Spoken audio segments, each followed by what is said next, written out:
उत्तर भारत के एक छोटे से गांव का नाम था रामपुरा।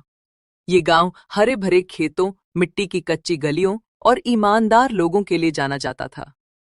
गांव बड़ा तो नहीं था, मगर वहां के लोग एक दूसरे से जुड़े रहते थे। गांव में एक 14 साल का लड़का रहता था, अजय।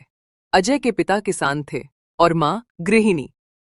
घर बहुत अमीर नहीं था, मगर इतना था कि परिवार का गुजारा ठीक ठाक चल सके।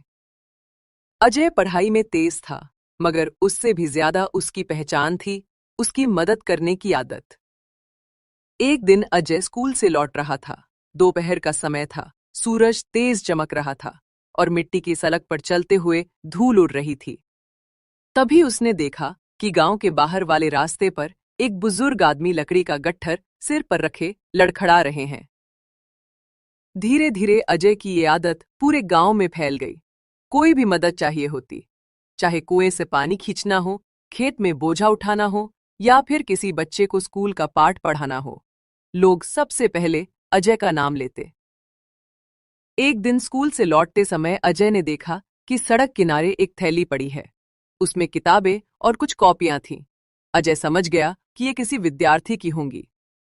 उसने थैली उठाई और गांव के दरवाजे पर खड़ा होकर आवाज लगाई, किसी की किताबें गिरी है क्या? थोड़ी देर बाद पास के गांव का एक लड़का दौड़ता हुआ आया।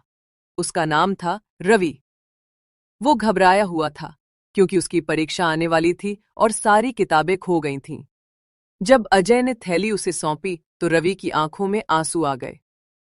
उसने कहा, भाई, अगर ये किताबें मुझे वापस न मिलती तो मेरी साल भर की मेहनत बेकार हो जाती।